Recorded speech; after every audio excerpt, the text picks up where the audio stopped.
Welcome, everybody, to another episode of the Growthentic Podcast with Shane and myself. This is episode 22.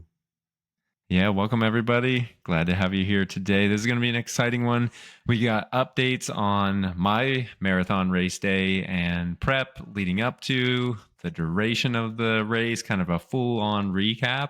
And then we just immediately took that, as we usually do, our fitness journeys, and parlayed that right into kind of spiritual life and business with entrepreneurship, and kind of what does it mean when you reach a really high peak and have that achievement, to then maybe hitting, kind of coming down off that, hitting a little bit of a valley as you're heading to the next peak, right? You always got to come back down to go back up again. So how do we think about that, as well as how does that align with maybe some spirituality, and we even sprinkle in a little bit of quantum physics? Then we go into business updates with some really tactical, practical advice for folks that you can start leveraging both personally and professionally as you're looking to develop and grow, and consider maybe 10x or exponential growth versus linear growth, and how to actually do that day to day. What does that look like? And then we pull it all around and wrap up with Sam spitting some SEO expertise and knowledge there, with a little bit of AI sprinkled in, as we always do. So it's going to be a great episode. You're going to want to hang around to the end with some awesome formulas that he's got built out in Google Sheets for you, a little tangible takeaway. And yeah, hope you enjoy this exciting episode. Awesome. Hope you guys enjoy. Happy Friday, Shane.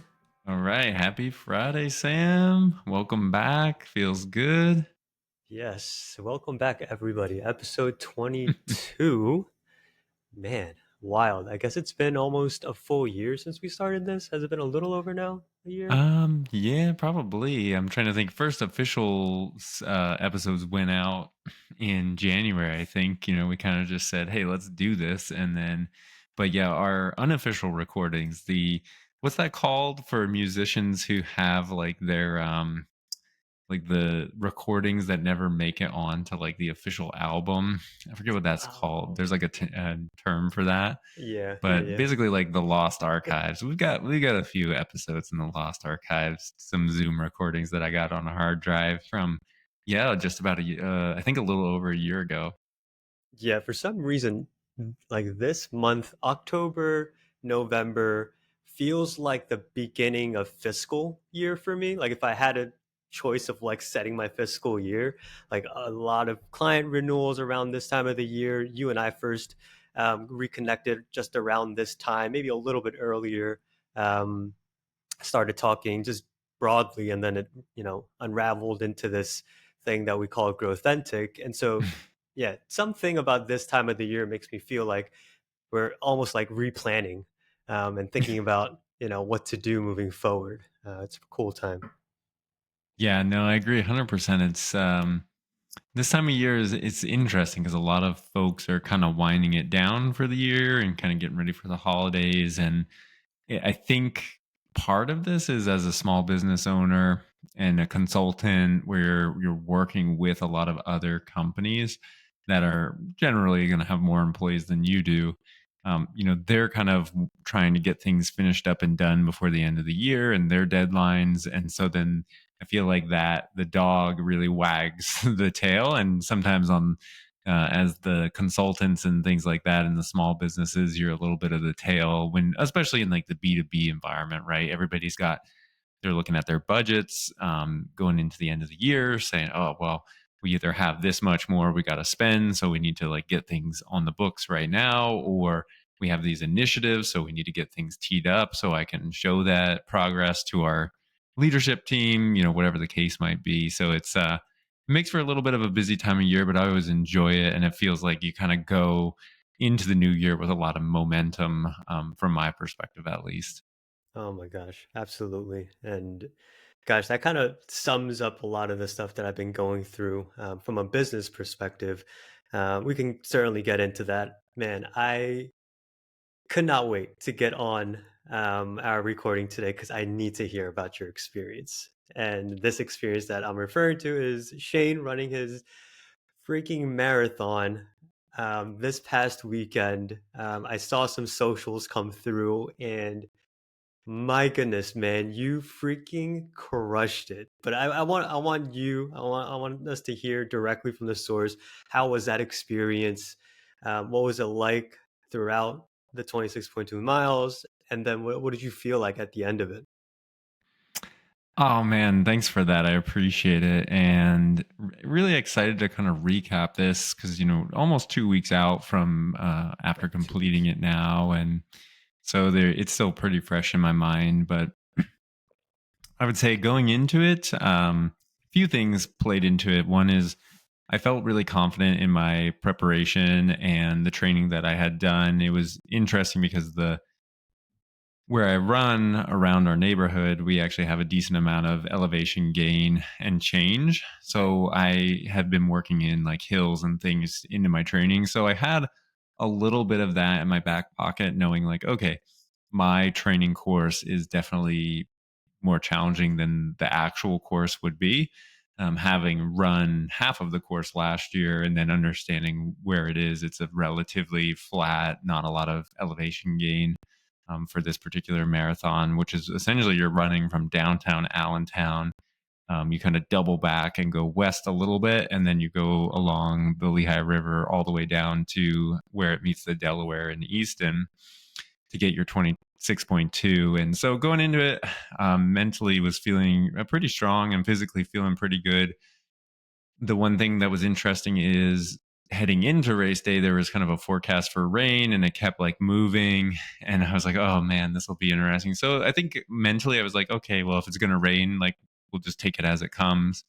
So I had that as well. And as it turns out, when I got into the race and that morning, the rain really held off for us. And so it was actually partly sunny when we took off.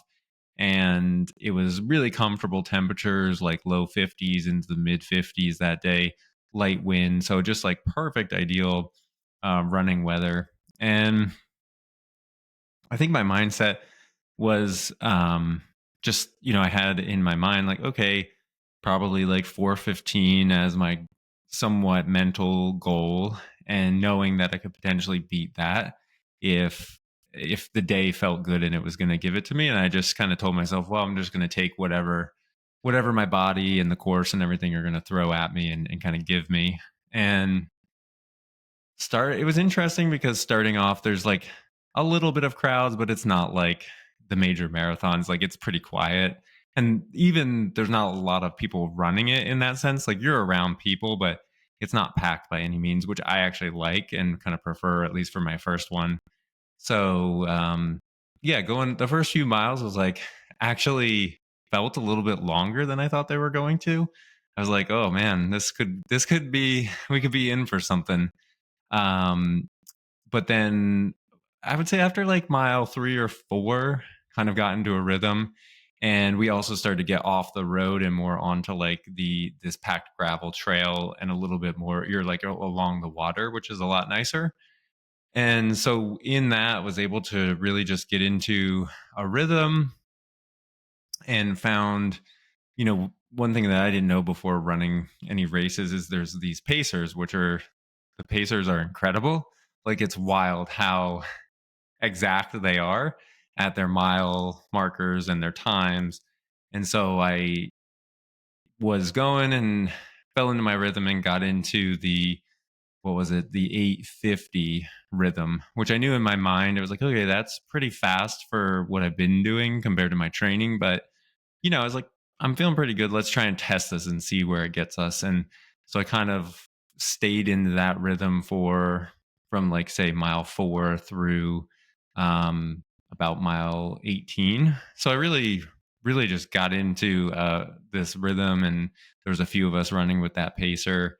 And then the one thing was, for races that are in the morning, it's a really hard coordinating hydration and bathroom stops, and trying to not stop to go to the bathroom. And so for probably a good 10 miles I was like, oh, I need to stop and use the restroom, but I was like, I'll just wait until I can go as far as I can, there'll be a spot. And so then they did have, at some of the water stations, aid stations, they had porta potties. So around mile 20, finally got to the point where I was like, wow, I gotta go.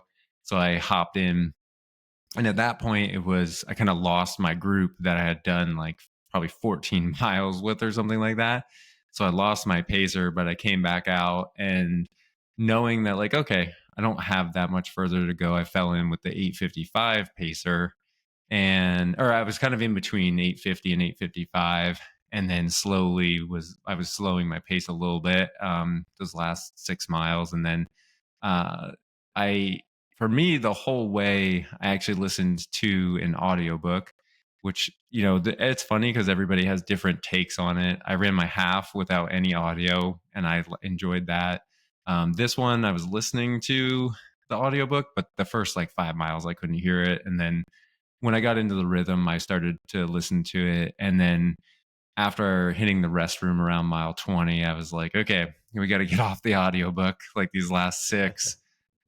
Because my training, I had only ever gone to 20 with like 1,200 feet of elevation gain. So I knew, okay, like 22, 24 would probably not be a big deal, but I didn't know what it was going to feel like after mile 20. So came out, switched over the music and over to music, and then really just kind of powered through those last six. I would say like from 20 to 24, I got a little bit of a boost from music and was kind of running on my own, and then fell in with that final pacing group for the last two.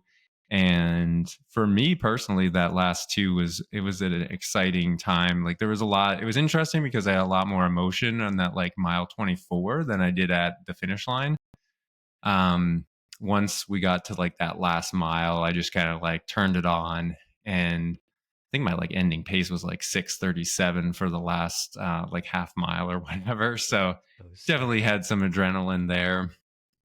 But yeah, and then pulled into the finish line, and shout out to Mary and the kids and Hudson. She brought them all down to Easton. And it's kind of a really fun spot to end, and they watched me come across the finish line. So yeah, it was awesome. And then as far as afterwards recovery and things, um I would say Monday, so the race was Sunday, so Monday, Tuesday was a little sore and tight, but I really took it easy, listened to my body. And then I would say by Wednesday we're like 90%, and then Friday I had my first workout again afterwards. And yeah, man, I had just a really, really great experience. My body held up pretty well.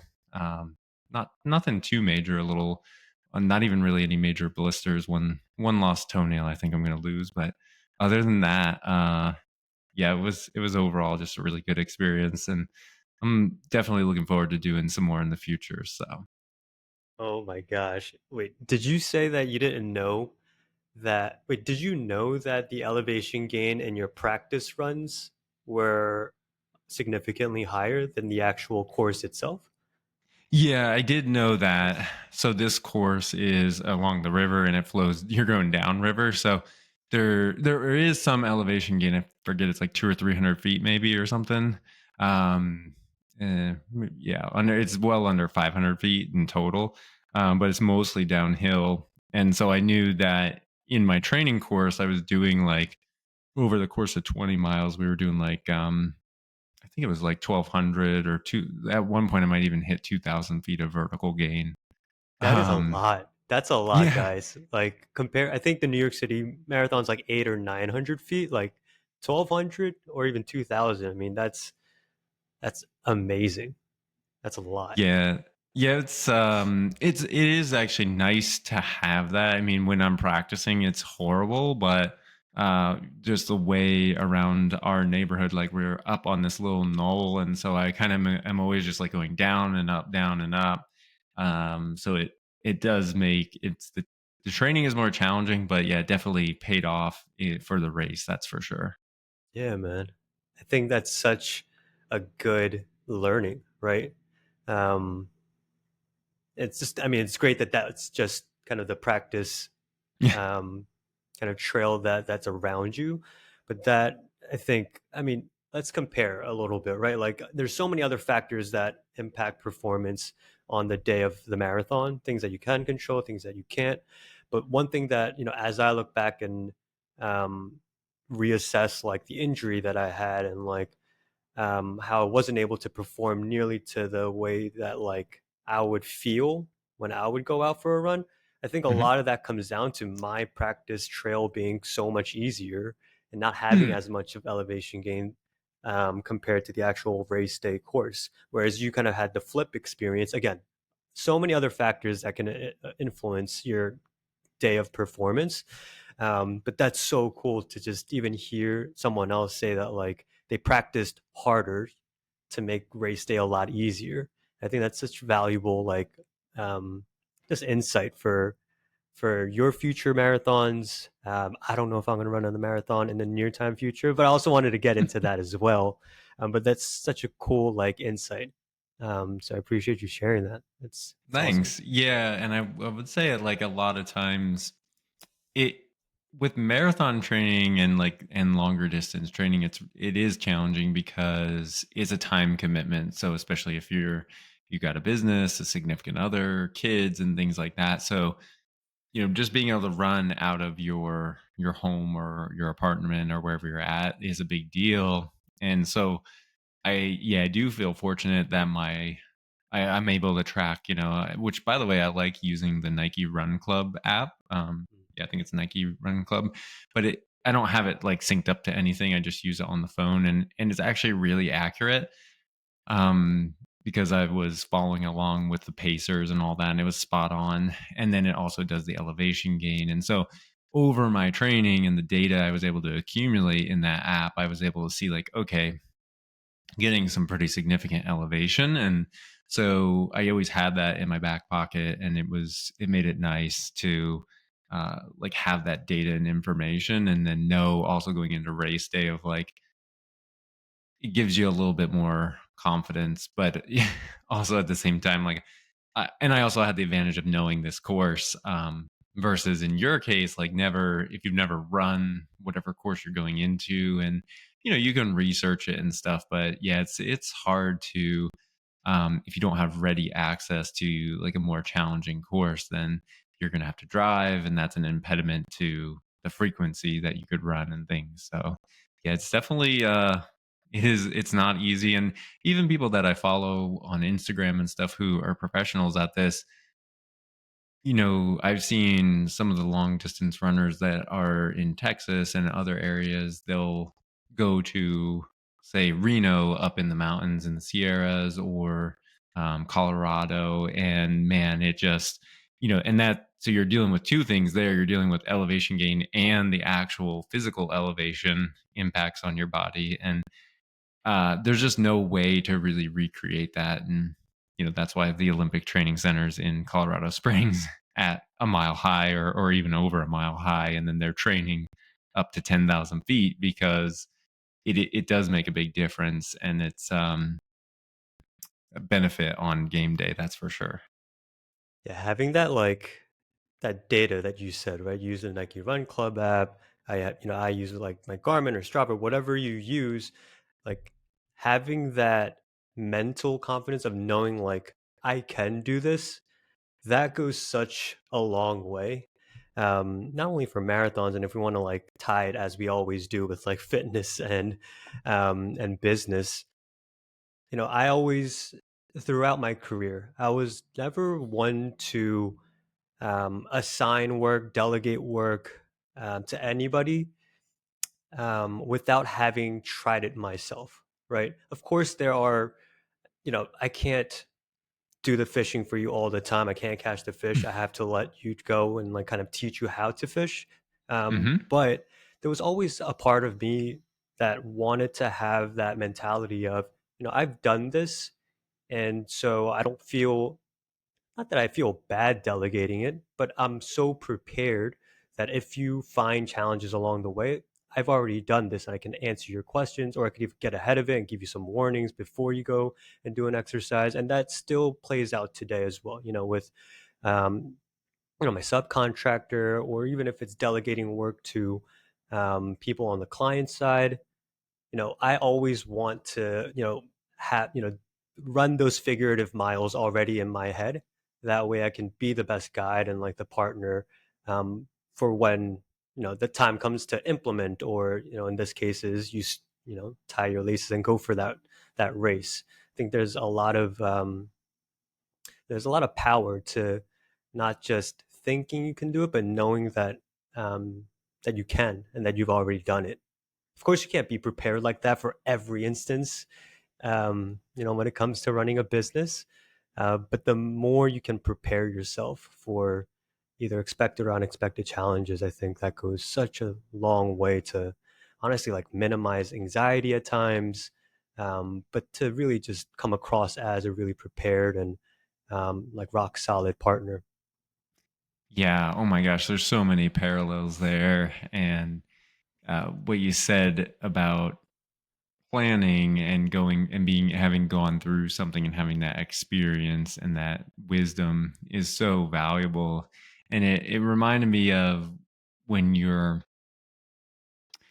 run those training miles and then you're getting ready on race day. It's like everybody, um there's so many different quotes out there, but like there's the Mike Tyson quote about everybody's got a plan until you get punched in the mouth or the face, whatever it is. And then the other ones about like the plans are garbage, but the process of planning is invaluable, essentially.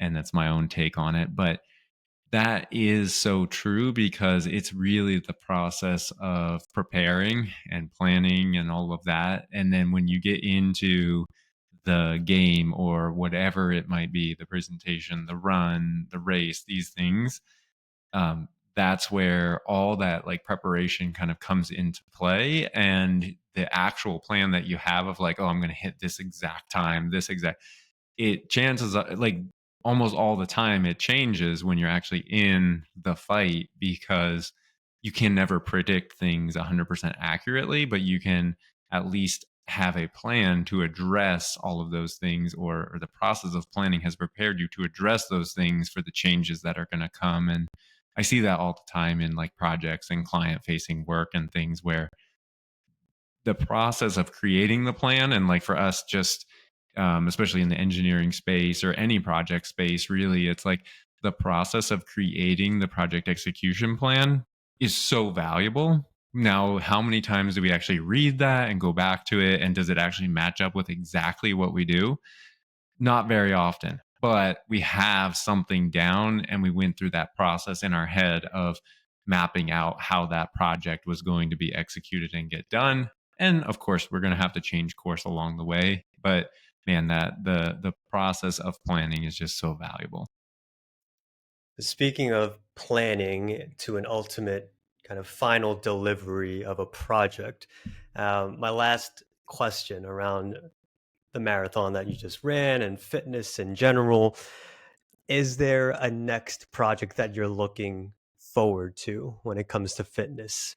Is it another marathon? If it is, which one? Because I think the post marathon shock is a real thing. It's something that you've been spending so much time for the past however many months or maybe years, and it's not stripped away from you, but you've accomplished it and you've now reached a new peak. What is that next peak for you? Have you thought of it? Where are you at in thinking about, your next fitness goal? Yeah, and it's a great point, and I've got like three main things there. One being, yeah, the post marathon blues kind of thing. I was, you had talked about it, and I totally believed that, but you're like, that I won't have to worry about that. But man, it definitely hits you different. There's just so much that gets wrapped up into that event, and the not only the physical side, but the emotional side of it. And like you said, accomplishing something, and I think I tend to see that a lot. There's parallels with business as well. Like you reach a new high, and there is a tendency to want to kind of like drift back and kind of get into comfort zone. And I think having that little bit of like dip afterwards is normal. But then to pick yourself up and say, okay, well, this is like now the new like baseline, and we're re-baselined at this level. And so now like what's next? And to directly answer the question, what's next? Right now on the books, it's going to be a Spartan Ultra in the spring, April 26th, I think it is, Saturday.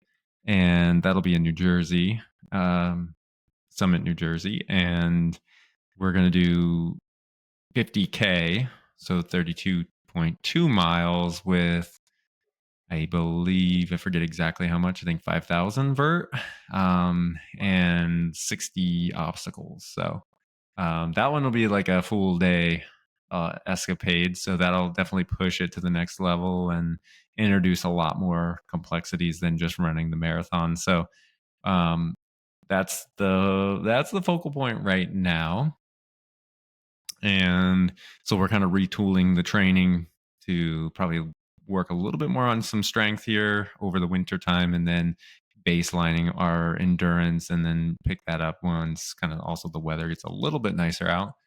But yeah, I've just been enjoying the running, and then I think there will be future marathons, and maybe I think for me, I've found this really sweet spot with pushing for further and further distances and not necessarily faster times. So for me, it's more about going further at a set pace than it would be about doing the marathon in some faster amount of time right now. So I could foresee future goals being 50, 100 plus maybe. So we'll see how that That's plays out. awesome, man. Well, I can't wait to follow your journey on this. Um, I'm still in like the post marathon, like not blues, but just trying to figure out what my fitness journey is next. For now, it's just let's keep movement as an everyday thing. Hmm. I guess it doesn't always need to be bigger and um, shinier. Hmm. But I've got personal reasons for wanting to kind of dial back the long distance training, Yeah, as we're thinking definitely. about like growing our family. There's a lot of relationship between like um, just being able to like try for a kid and Hmm. long distance running not being very conducive to that. Definitely. Yeah. So there's those types of consideration that I think most heavily weighed my decision to kind of dial back the number of miles. But man, I still go out for runs every other day Yeah. right now. But yeah, it'll be interesting. Um, just to track our fitness journey after really hitting a really awesome peak on both ends. It was really cool to share this journey of working towards a marathon together, albeit different races, going through some challenges and struggles along the way, and coming out victorious in our different ways. So, yeah, I think it's awesome that we share this and that we're able to share our experiences with the audience as Yeah. well. Oh man, likewise. Yeah. Congrats to you on that, and what's next. And one thing that hit me kind of about this topic of like milestone goals and achievement. I was fortunate enough last night to be on a call with a group.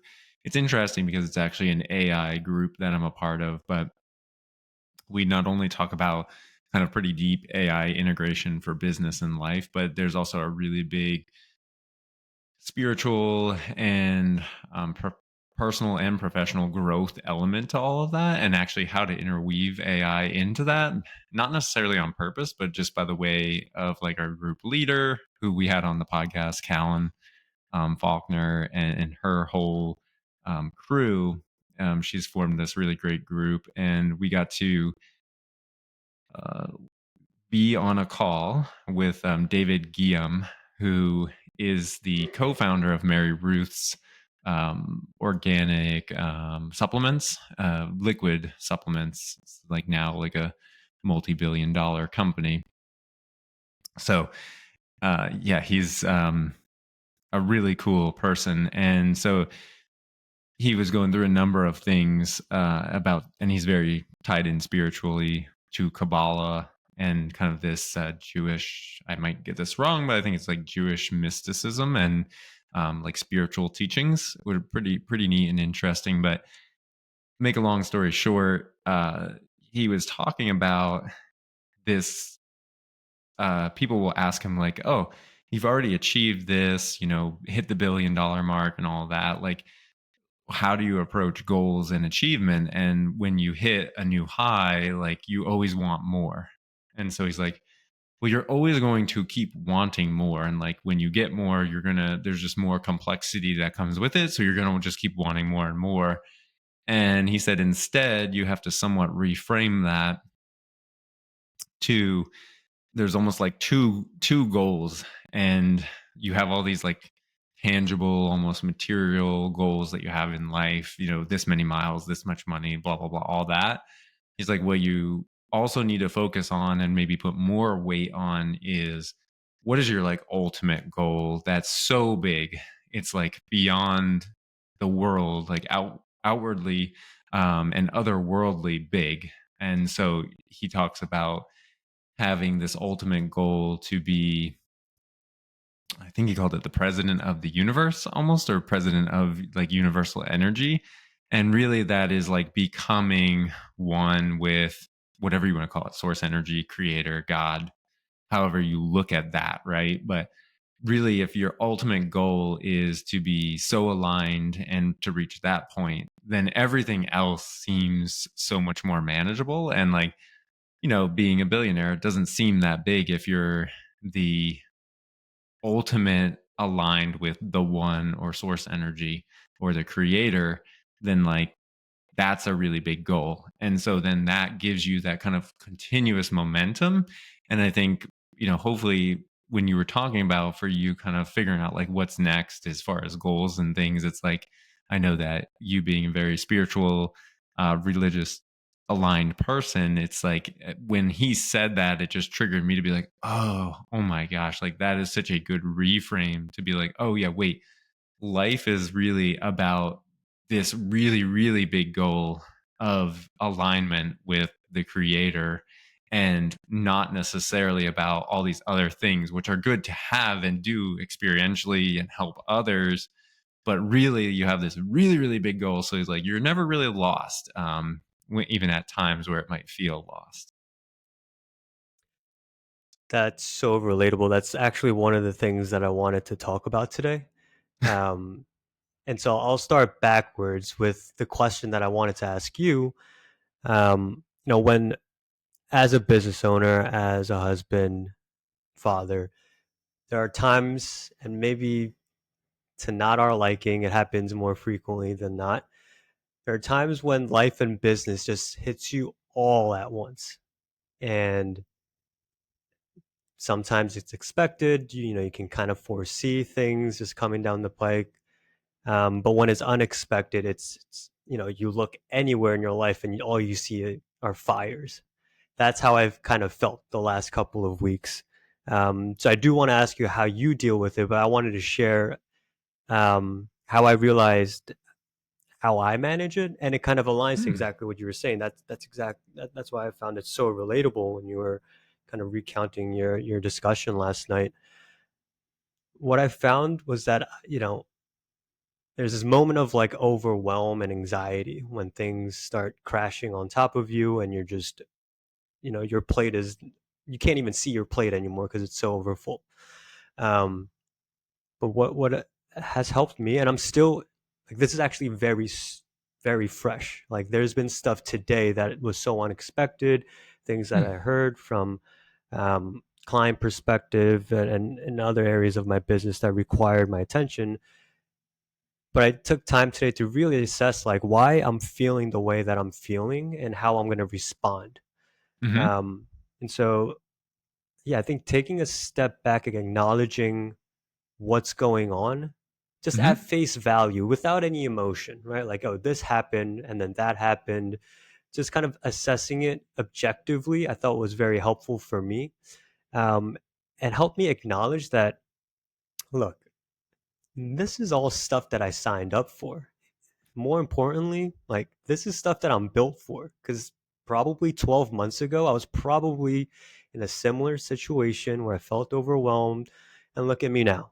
Like we got through it, and I'm just at another valley where I kind of need to pick myself back up, solve one problem after the next, and I'll get to a good place. So it really helped just reframe things, not get so emotionally tied up to things, look at things objectively, and understand that it would be so weird to not have these types of moments as an entrepreneur. Like this is what we signed up for. And like I said, most importantly, this is what we're built for. We've, built the muscles to be able to handle these types of moments. So that was really helpful. And then what where my head went next was, I think, the most powerful thing, which ties in with exactly what you were saying about how, for me, there's like a cascading effect of things that happen at moments like this.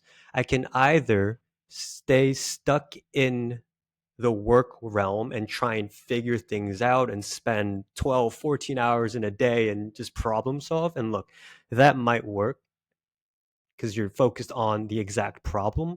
But what I found helped myself the most in every aspect of my life, spiritually, emotionally, everything, mentally, was understanding that there's a cascading effect that starts with the most important thing. So when things go awry and all these unexpected things happen, I quickly realized that I need to go back to that most important thing, or the creator, as you said, and focus on developing that part of my life first, and not forget how important that is as a foundational, like cornerstone, power building piece in my life. Because once I did that, which for me is my faith, cascaded down to family, friend, relationships, having a social life. Like those are the things that you almost certainly want to kick to the side when you have problems and, challenges to solve. But in fact, it's those moments when you need to go back to that stuff and invest even more of your time, so that all of the benefits from, building your faith, your relationships with friends and family, that then cascades down. To me, it's like fitness is like the next thing. And then from there, you're just now this almost already evolved entrepreneur. And now you look at these problems and think, this is going to be cakewalk. Like I'm good. And yeah, I think 12 months ago, it would have taken me a lot longer to have this kind of moment of reassessing like what the situation is, what I need to do from this very like tactician perspective, versus taking a step back and looking at it more holistically and understanding that I am one human being, and that I need help. I can't do everything, that I have to lean on my sources of power and wisdom and motivation. And that'll just cascade all the way down to all the problems and all the fires that you see all around you, and you'll be able to manage that. So I really resonate with that discussion that you had last night with that group. And um, I think it's applicable to everybody. You don't have to have your own business for that to make sense in your day to day. Everyone has unexpected challenges, some more than others. But I think this is a playbook that can be modified for, who you're like, or what your number one priority source of like inspiration and all that is. But the overall kind of mantra here, I think um yeah, it's gonna stand the test of time, and yeah, it's definitely applicable across the board. Yeah. Oh man, I love all of that, and there's so much to unpack here. I The other thing that kind of came to me is I had this interesting feeling before the race, before the marathon, and it's played out in a number of other areas in the business and life. After some work that I've been doing, which I'll circle back to in a minute, but that feeling of the day before the race, basically no running and just preparing, going to sleep beforehand, and had, of course, as always, a little AI plug here. I was leveraging Claude and Notion. So I use Notion heavily, both for our business and then for me personally, as my what I would call the brain or the repository where I put a lot of the work that I do. And I'll just push it out via Claude into Notion because there's a nice Claude to Notion direct connection. So Claude can read and write and do all kinds of fun stuff inside of Notion for you directly, which is it's basically agentic in that form where you give it a task and it will go work on it. So I had nutrition plan, training plan, materials that I needed, and supplies and all that. So this was stuff that I formed back over the summer, had it in there, and then I was able to just easily go in, hey, hey Claude, what's my hydration and nutrition plan for tomorrow? Okay, it's boom, boom, boom. This is what we got, and I have it all on hand. So like the power now of planning with AI and maintaining that is just so fast, and there's really very little barrier now, which is nice to have. But all that aside, and getting the AI plug in there, going to bed before the race and on the day of the race in the morning of on the starting line, I really wasn't anxious or nervous. And that's a newer feeling compared to how I used to be some time ago and even not that long ago. And a lot of that comes down to this concept of training your thoughts and actions and a lot of your beliefs into believing that whatever it is you're trying to do, that you've already achieved it. And that's a really complex, big uh, sentiment and kind of goal to try and go after. But there's so much out there on the terms of like quantum physics and just the quantum world. Like the way of the world is essentially we're all just a bunch of energy waves vibrating at different frequencies and energy levels, and we have a little bit of mass in there. But with all that being said, any possibility or anything that you want is already out there and exists in the universe in any form. And so it's already yours if you just believe and think that.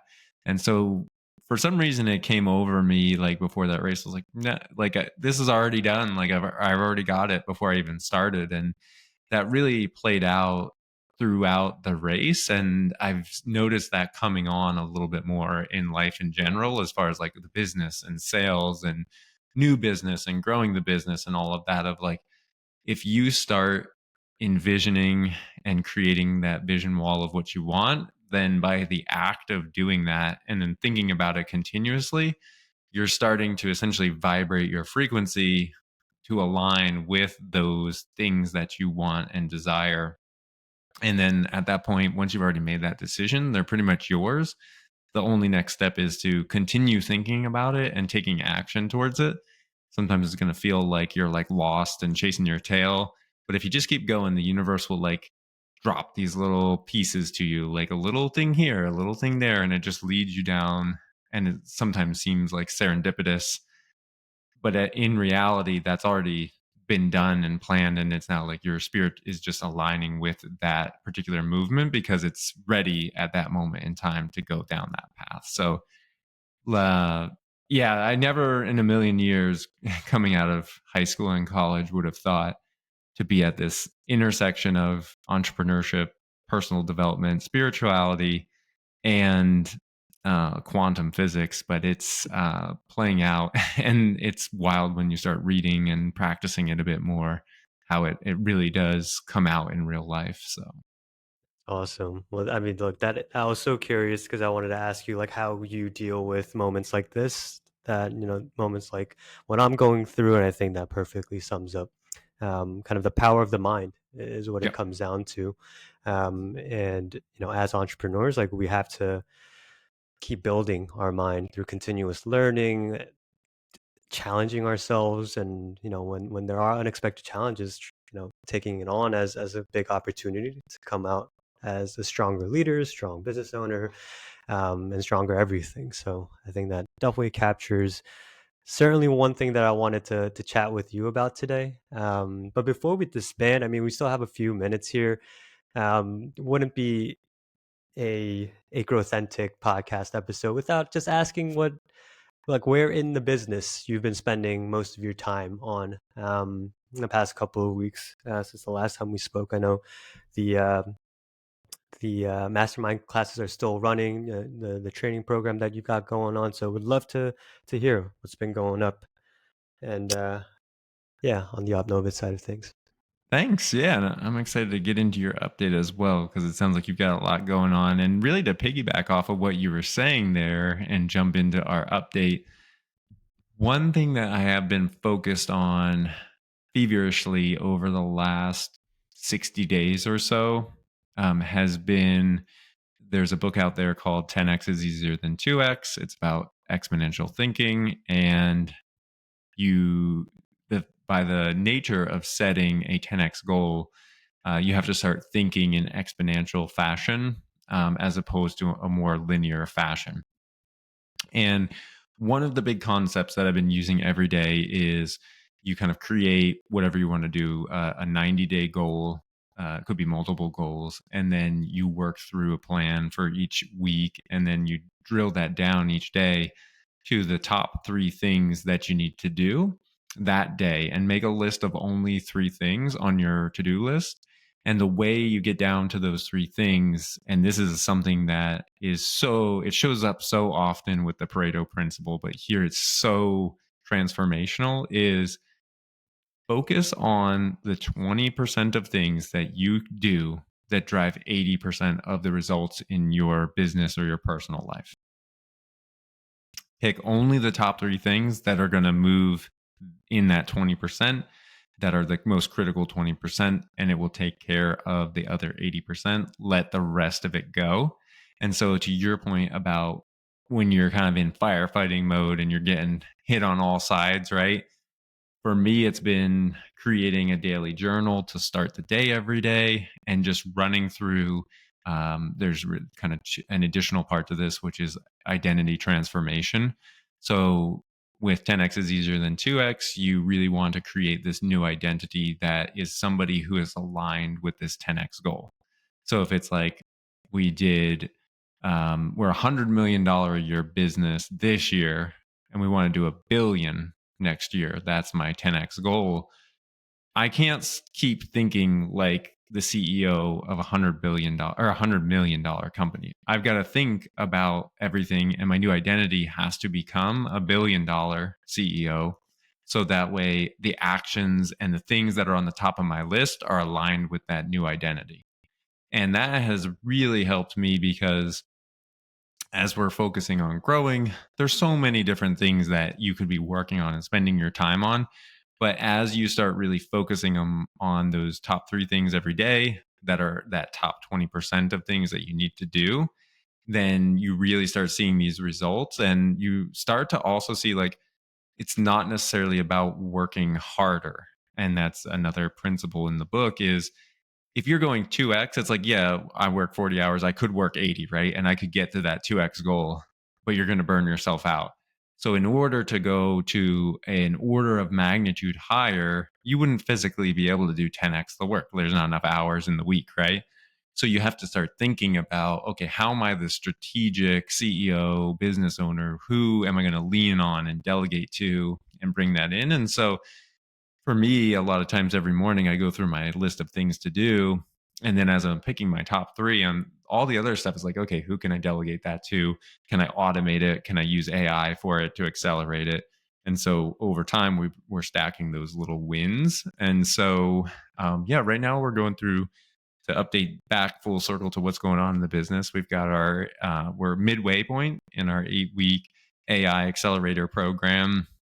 We've got additional opportunities out there that we're looking at for training enterprises all the way up to $1 billion company, ironically through some referrals, which is exciting, a big opportunity for us. And then looking at now starting to plan for our spring program that we're going to offer that'll be in April. So putting together the marketing strategy and plan, which is again something way out of my wheelhouse, but we've actually assembled a team of experts that's all they do. So we're going to lean on them and put that plan in place, go execute that, and deliver another kind of our biggest yet training in the spring coming up. So That's so exciting, man. Best of luck on that.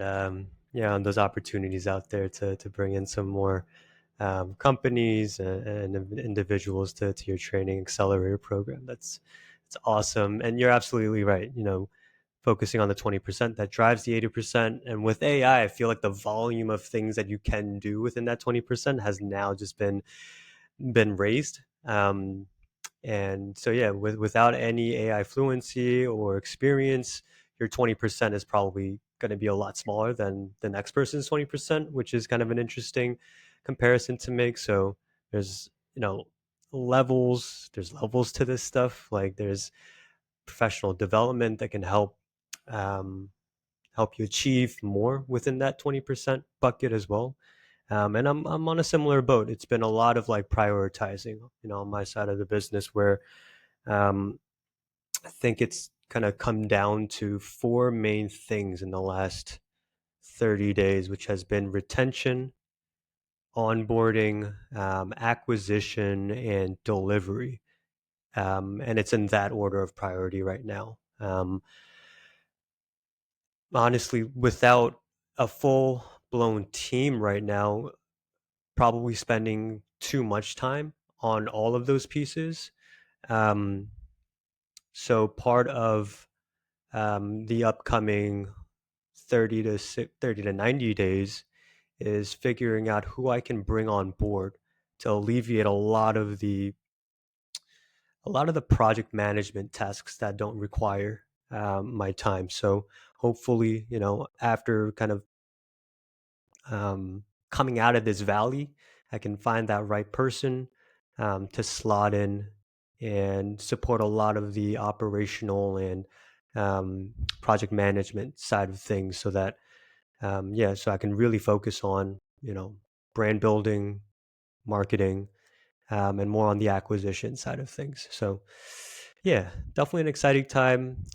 That's why I kind of felt like this was beginning of fiscal or kind of end of fiscal, where all of these things start converging all at once, where you're Yeah. bringing on new clients, which happens throughout the year, but because of budgets, like you mentioned earlier, it is seasonally sometimes the highest um, time where you're able to get new business, but also that comes with retaining. And of course, you know, losing a client is much more expensive than going out and finding one. So, I treat that one as, highest of priority. And yeah, I'm excited. I'm excited for what the next 30 days has in store for the business. And yeah, I think 2026 is going to be a huge year in terms of growth. Nice. Yeah, no, I'm so excited for that. And, to leave everybody with a few tidbits here and also give us a like, a subscribe, and feel free to reach out to us on any of the socials, especially for me on Instagram. You can find me at Shane Chalupa,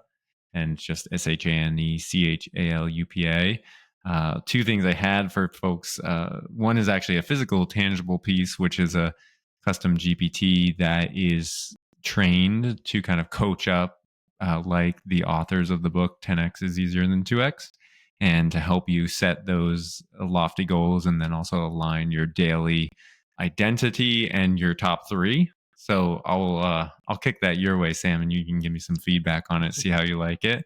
Sure. And the second piece I was going to say is, as you're thinking about where, I guess, where to delegate in the business, I always go back to the buyback ladder from Dan Martell, and you've got it.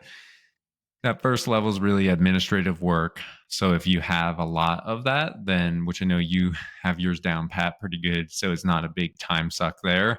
But for those out there who don't have an EA or have lots of admin work, billing, invoicing, so schedule, managing your inbox, all that stuff, that's the kind of the first step, first person, first hire.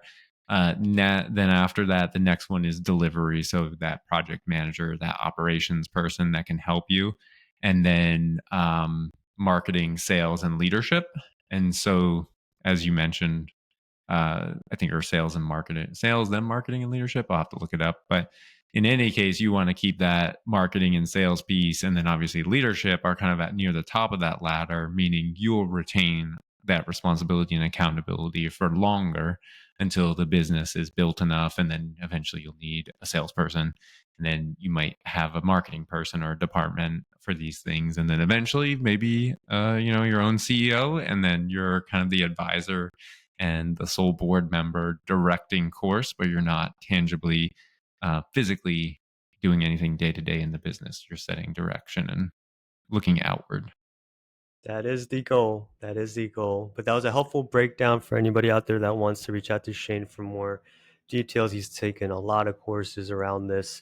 If he doesn't have the answer, he can certainly find the right person with the right answer and connect you. So definitely reach out to him. Anything on the SEO front digital marketing side of things, feel free to reach out to me. Yeah. I'm most active on LinkedIn, Sam Lee, or you can always email me at sam@keyriseconsulting.com. I've actually got a cool one just to leave off a little quick tip on the SEO front. I know there's Yes. Oh, hit folks, us with it. there's probably a lot of folks out there that are using um, large language model connectors directly in Screaming Frog to analyze websites right now. One of the things that I think is the most interesting is doing a semantic similarity analysis. We have some previous episodes where I walk through the process. There's help docs out there. You could literally just ask ChatGPT to walk you through all those steps. But I found that there was one issue that I couldn't really get over or solve for. I'm going to share my screen. This will only take a few minutes. Hmm. But if anyone's out there doing semantic similarity analyses, this is certainly one that I think will be very, very helpful for you guys. This is what you would get when you pull a semantic similarity report from Screaming Frog. It's obviously a very pared down version. There could be tens of thousands, sometimes millions of these types of URL lists. But what we're looking at here is an example of pages that are semantically similar to one another. Why you would want to analyze these? Because it can potentially cannibalize each other from ranking in Google. You always want one page that's targeting a specific topic. And so this report from Screaming Frog allows you to connect two pages that are very semantically similar and produce some next steps to prevent any issues. Now, the thing that I've found from this report is that when the report is exported, sometimes you'll find that where there's semantic similarity between URL A and B, they flip it around and present it again to you in a separate line. It might look harmless in the beginning, but as you think about next steps in executing a plan to address potential cannibalization, you'll likely go one by one down the URL in column A, and you'll start duplicating efforts because if you address cannibalization for URL A, you're inherently addressing cannibalization for URL B, but that isn't very apparent if you go one by one down this list. You'll start duplicating your efforts. It'll be a waste of time. And when you provide this type of analysis to your client, you might be double counting the number of errors that are actually on the website. So what I've found was, give me 1 second here. What I found was and I used AI to come up with a formula. And look, I am not an expert when it comes to Excel spreadsheets, but I consider myself pretty well versed with at least the standard formulas and whatnot. But what I found was if we were able to concatenate these two URLs and produce an alphabetized list, then we can get to a normalized list of URLs in a separate column and then dedupe things. So definitely take note of this formula that I'm about to drop in. It's basically a concatenate formula that it's an if formula really, but it brings columns A and B together and then alphabetizes it. So once you apply that formula, you can now easily dedupe this spreadsheet for column D, and it'll remove that duplicate instance that would have definitely caused us some trouble when we got to executing on the insights that we get from this report. So it seems like an easy one, but when I was in the thick of it, I was really pulling my hair out as far as how to clean up a report. I mean, I was dealing with a report that had probably 50,000 of these Oh, wow. instances. So yeah, it certainly scales really nicely to really get to a very clean list of URLs that's really actionable now. So yeah, a quick tip for those doing semantic similarity analyses out there, this formula is definitely a winner to dedupe potential cannibalization URLs. Nice. I love that. Really tangible, really practical. Learn something new every day. And yeah, big shout out to, like you said there, being able to utilize AI to help you troubleshoot and just accelerate that type of work is crazy. That's something that you might have spent a number of hours on researching, trialing, erroring before going through Google and YouTube videos and all of that to find that one piece or talk to that one person who knew how to do it. But now, I mean, it's just, if you treat AI like that expert across the table from you, and it can just help guide you a lot faster in the right direction to help you problem solve. So For awesome. Love sure. that. And one, I guess, kind of just side note there. It's funny. I mentioned I was like pulling my hair out. I was trying to work on this for like 20 minutes and I was getting frustrated. Whereas like a year or two ago, I'd probably be working on it for like an hour. And then that's like my threshold for like frustration. But now it's just like, I'm spending more than 10, 15 minutes on a task. Forget about it. Like that's way too much, of my time. Yeah. But yeah, having an amazing expert assistant now, right at your fingertips, you can do so much more. So yeah, that's my SEO tip for the week, I guess. Awesome. I love it. And that's a great ending point. Way to wrap it up here. A little cherry on top for everybody. And yeah, thanks everybody. Again, give us a subscribe and a like if you are interested in any of the topics or the custom GPT that I offered up. Feel free to hit me up on Instagram at Shane Chalupa, and you can get a hold of Sam. Yeah, on LinkedIn, Sam Lee. Again, email sam@kirsconsulting.com. And if you guys have any topics that you'd like for Shane and myself to think about and talk about, we're always happy to take your guys' consideration. So we would appreciate that as well. Work it in. All right. Thanks, all everybody. right. Thank you all. Bye.